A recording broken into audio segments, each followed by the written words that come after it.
जय शिवराय मित्रांनो. मला आला आदित्याचा फोन आणि आदित्य म्हणला चल जरा डोंगरातून करवंद खाऊन येऊया.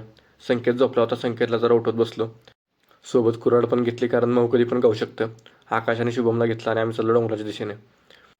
हिंगोली बाबांच्या आंब्यांना भरपूर आंबे लागले होते. थोडंसं इंड बघितलं तर आम्हाला 2 पाडसुद्धा गावले. सगळ्यांना पुढे घालून आदित्याने आणि मी एक आंबा खाल्ला. आदित्यला एक दिला आणि दुसरा आंबा मी खात बसलो. खरंच पाडाचा आंबा खायची मज्जाच वेगळी असती. खूपच गोड आंबा होता.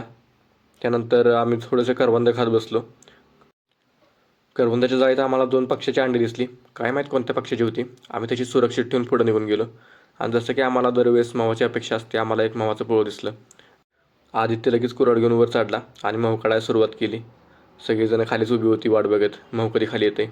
संकेत लगेच गेला आणि महू काढून साईडला वर आला. महू खायचं सोडून सगळ्यांना स्नॅपचाच भरपूर नाद. सगळीजणं बसली स्नॅप काढत.